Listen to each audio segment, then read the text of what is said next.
sekalian, calon wakil presiden akan menjawab pertanyaan yang telah dibuat oleh tim panelis. Ada 11 panelis yang disiapkan oleh KPU dan selama kurang lebih 1 hari kemarin mereka menyiapkan sejumlah pertanyaan. Tapi tentu saja tidak semua pertanyaan yang disiapkan akan ditanyakan, karena itu akan ada mekanisme tertentu sehingga nanti beberapa pertanyaan akan disampaikan tentu saja sesuai dengan subtema yang sudah ditetapkan.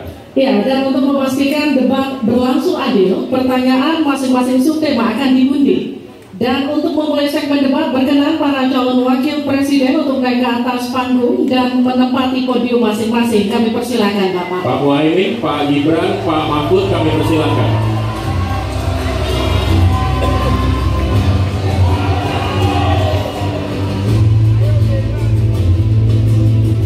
Pada segmen pertama penyampaian visi misi dimulai dengan calon wakil presiden nomor urut 2, maka di sesi ini kita mulai dengan calon wakil presiden nomor urut 3. Dan untuk itu kami persilakan panelis Alamsyah Saragi untuk mengambil subtema pertanyaan di dalam fishbowl, kemudian silakan diperlihatkan ke calon wakil presiden dan juga moderator.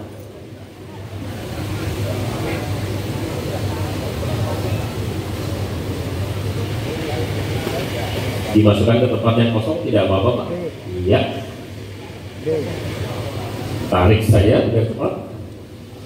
Yes. Silakan diperlihatkan ke calon wakil. Hanya cukup di tempat Bapak, diangkat saja Bapak.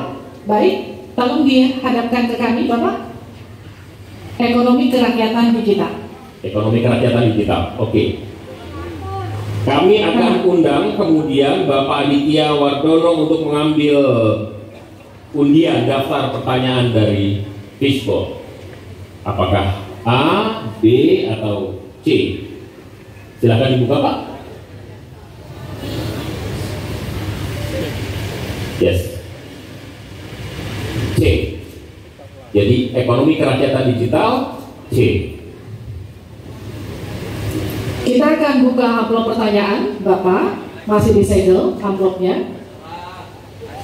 Dan kami ingatkan kepada calon wakil presiden untuk mendengarkan dengan seksama, karena pertanyaan hanya akan dibacakan 1 kali.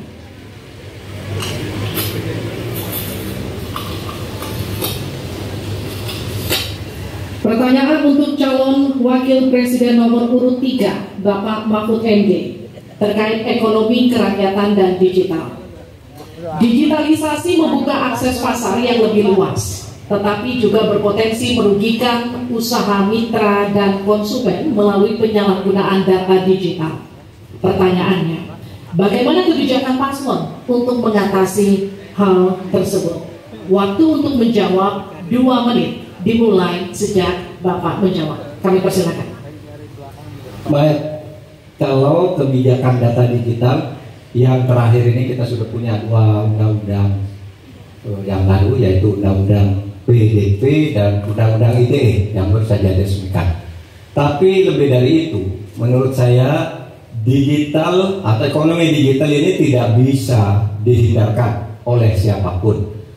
Oleh sebab itu, ya kita tidak bisa menolaknya, tetapi harus berhati-hati karena terjadi disrupsi yang luar biasa dalam perkembangan digital ini. Saya menangani kasus misalnya pinjol, di mana rakyat menjadi korban dari kegiatan ekonomi digital. Ada kripto misalnya. Kasus pinjol itu sendiri sungguh sangat problematik. Kenapa? Karena dia dibuat secara hukum perdata melalui gadget. Rakyat yang tidak tahu langsung bilang, kamu mau pinjam uang sekian? Yes. Bunganya sekian? Yes. Kalau tidak bayar sekian? Yes. Itu perdata.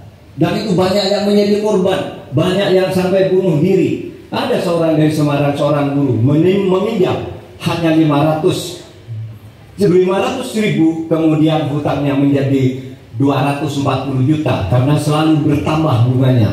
Kemudian ada yang sampai bunuh diri. Dalam hal pinjol ini, ketika saya sampaikan ke Polri, tidak bisa Pak, itu hukum perdata. Ketika saya sampaikan ke OJK, OJK bilang itu bukan kewenangan kami.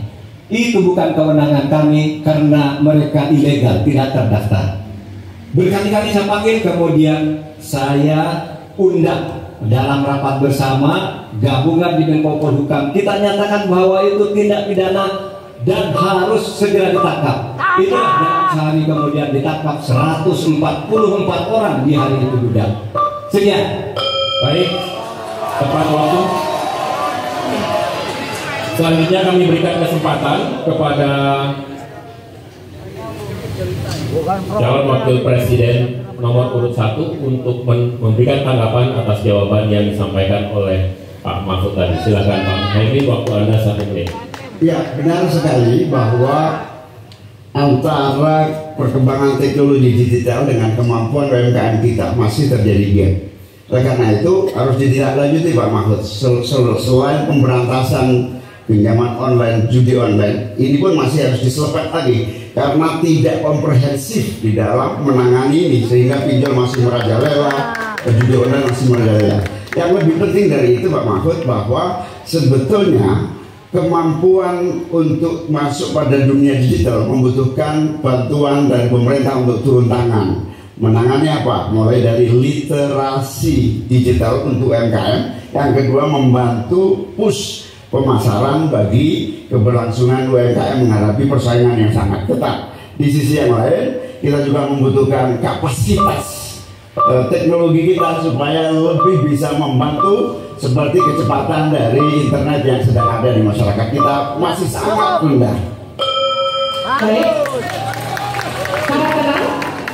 Selanjutnya kita akan beralih ke calon wakil presiden nomor urut 2, Bapak Gibran Raka Buming Raka, untuk menanggapi. Waktu Bapak untuk menanggapi selanjutnya kita mulai sebelum Bapak.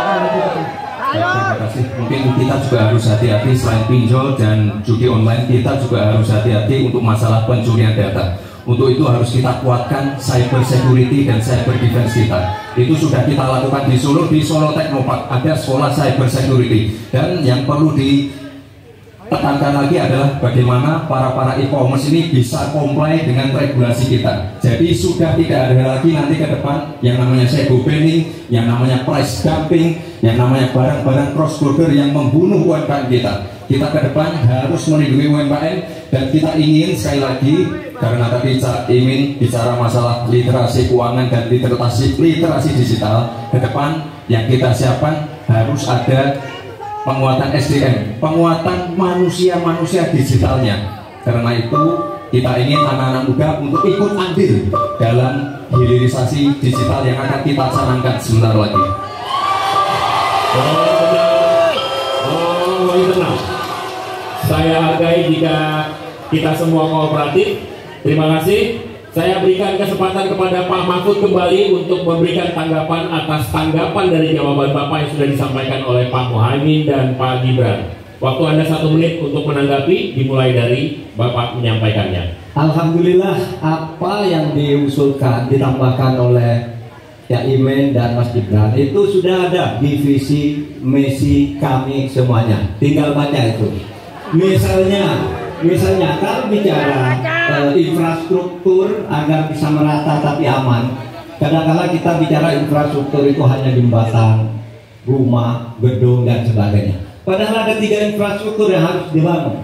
1 infrastruktur fisik seperti yang sekarang ada, lalu infrastruktur regulasi, kemudian infrastruktur digitalisasi. Itu penting dibangun ke depan. Sama terkait dengan itu sudah ada juga cyber security.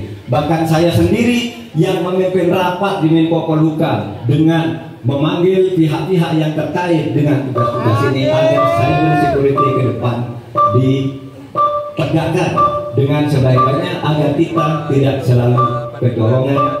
Selesai. Belum selesai.